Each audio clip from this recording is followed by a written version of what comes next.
Okay, so yesterday I made a video about how far you should hit a 7-iron as a factor of your club head speed. So a rough number that I came up with that made sense was 1.9 times the club head speed should give you your 7-iron carry if the ball flight is pretty optimized and functional. Rightfully, a lot of people asked if we could come up with a similar number for the driver. And to be honest with you, I didn't initially make this video because I know there are already people that have posted stuff online about what that factor could be. I've seen 2.5 times club head speed giving you carry. I've seen 2.7 times club head speed giving you total. So I just wanted to make a similar breakdown of what would be a rough number that you could multiply your club head speed by to get a good distance idea that you should be hitting with your driver if the ball flight is working well for you. You're not leaving yards on the table with either technique or equipment. So let's do the same thing we did yesterday. I'm going to go through a few different speeds. I've got a couple different drivers here just shaft flex wise to suit my slower and medium and fast swings that I'm going to make.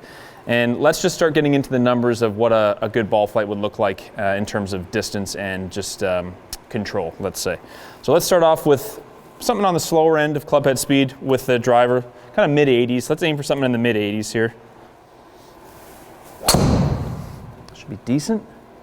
Okay, let's take that one. That's pretty good. 86 miles an hour. Strike felt pretty good. Foresight showing that in the center of the face. Ball speed 125, so we've got some pretty good efficiency there. You can see the launch is at a good number, 14. Probably want to be on the higher side of launch at lower speeds to get more distance, and the lower side of spin at 2200. I think that's a pretty efficient ball flight. A little bit of a draw as well, so I mean this should really be pretty close to optimized in terms of how far the ball should carry. And when you look at total can be deceiving really based on the conditions you play in. So I can't just give you a number. I can't just say that 200 yards is going to roll 20 yards, 30 yards, 5 yards. Very, very dependent on the actual conditions you play in, softness of the turf, type of turf, length of turf, all kinds of different things. The slope that it lands on, whether it's flat, downhill, or uphill. So I think a good way to know if this 200 yards of carry is an efficient 200 yards of carry, we're going to go based on the descent angle. So how steeply or how shallow is the ball coming into the ground, and that should tell you on a general basis what its roll potential is. A descent angle around 35 is very good. Obviously it could be a bit lower if you wanted to really hammer one that rolls a ton, but to get a balance of carry and roll that's going to be very functional and realistic and consistent, 35 is a very good number. So to me, I think this ball flight is pretty optimized. And on a Foresight machine, the speeds are a little higher than TrackMan, so I'm going to adjust this club head speed to 84 because that's closer to what it would be on TrackMan. If we go 84 times 2.5, I'm getting 210 carry. I don't see it. It's not that you can't carry the ball 210 from here, but I think it would require a bit of a freak launch conditions. You have to launch it even higher than 14, and you have to spin it even less than 2,000. So I think a more appropriate number is if I take that 200 yards, or sorry, 199 yards, and I divide it by the club head speed we've got here, I'm getting more like 2.37. So I think at this point in the video, I'm going to say 2.4 times your club head speed is a little bit more of a realistic carry that you should be looking to have if you want to have a pretty good descent angle for a good roll potential. And let's see how this works as we go up the bag. We're going to go a little bit faster, and let's see if this 2.4 starts to hold up. Please don't be too fast. Okay, that's actually pretty good. Adjusted for different launch monitors. Let's say this club head speed number on an average of this machine in TrackMan is around 95. I'm going to multiply that by our 2.4 number from earlier with the slower speed. And that's actually only giving us 228. So I think as we get up in speed a little bit more, we have a little bit higher potential. You could definitely get yourself out to 238 carry at this speed, and keep that descent angle, you know, in 34 or 35 like we've done here. But overall, this is a pretty optimized flight. If you look at the dynamic loft, it's a little high, but also we're hitting up on it quite a bit, so the spin isn't going to be overly high with that combination. This flight is pretty functional. It is pretty optimized for distance. 95 miles an hour, carrying it somewhere between 235 and 240, I think is realistic. A little faster again. Let's go 108. Up to 108.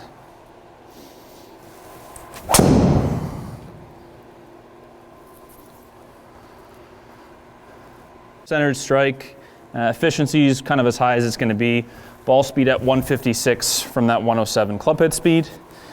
Again, let's round it down a little bit to adjust for what a TrackMan speed would be. Let's go with 106, multiply that by 2.5, saying 265, it's pretty much what we got there. So is that ball flight perfect? Is it, could it go further? Yes, but 11.5 launch, 2,500 spin, you're gonna hit a lot of fairways and have a good balance of yardage and accuracy.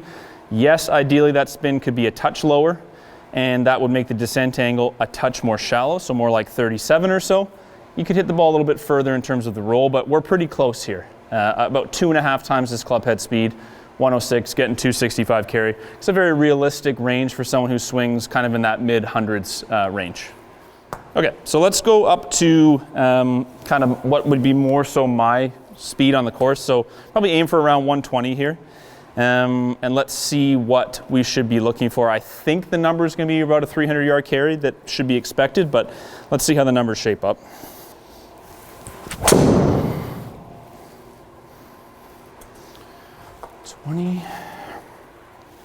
So that's a pretty good example of what happens when you hit the ball low in the face. So 119 clubhead speed, launch is really low and spin is kind of high.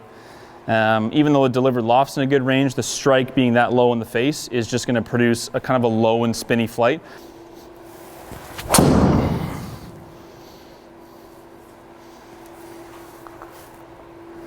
Okay, so we got about 173 ball speed there, launch at 11, spin at 2,500. Again, this is not like super knuckly ball flights. This is sort of like what a lot of professionals would hit, a little bit more of a mid-spin ball, because they have a lot of speed. They don't need to risk having a volatile or sort of knuckly flight that tends to spin offline a little bit more. So quite a stable flight, dynamic loft on the slightly higher side, not hitting up on it a ton. And again, we take this clubhead speed, let's adjust it for the launch monitor. Let's say we're 119, multiply that by 2.5, and we're saying 298 with that factor. So that's basically what we got there. So again, yes, you can hit this further. A 12 launch, 2,100 ball probably carries another 8 or 9 yards. And that descent angle is slightly steep. But with that amount of ball speed, we're talking 170s ball speed, you're gonna have a steeper angle of descent no matter what you do. You have a decent launch angle, that speed's gonna send the ball way up in the air. So a 35-degree landing angle at this speed, not super realistic. I think around 40, 39 or 40 is probably a bit more realistic.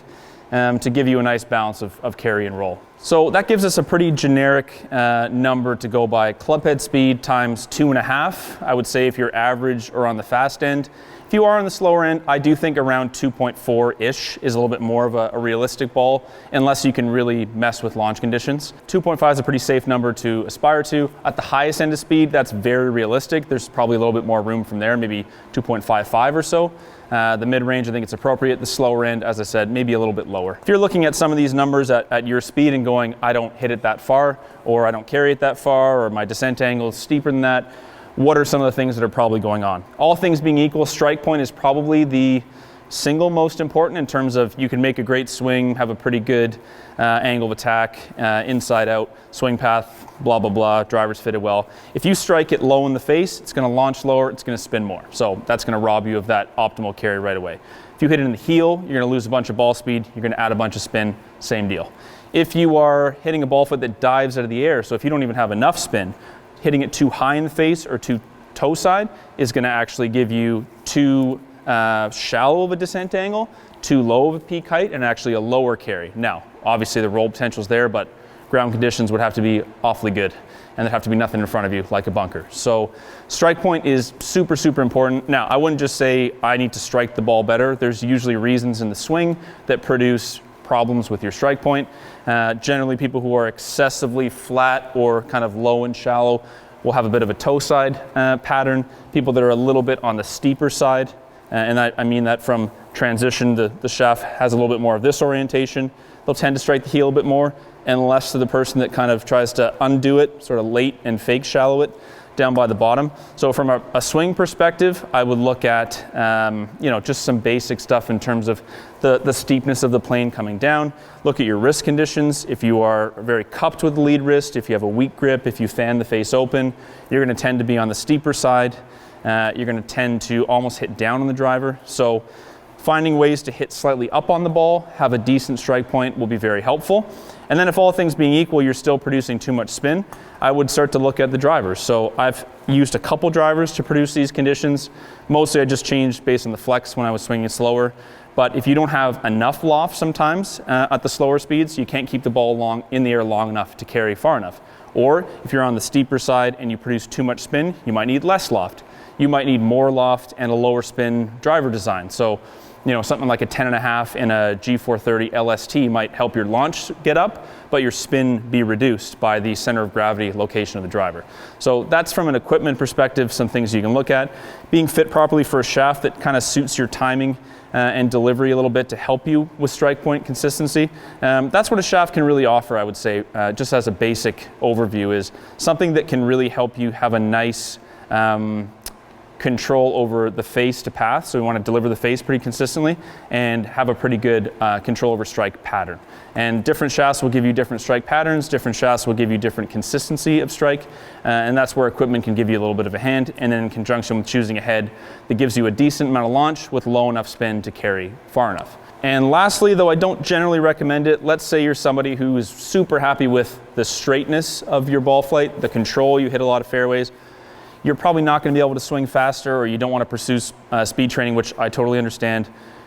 How could you basically make the ball go further? Like, how can we just hit the ball as far as possible? So let me hit one for you with kind of the freakish launch conditions, and you'll be able to see how to maximize. If distance is all you want, this is how to do it.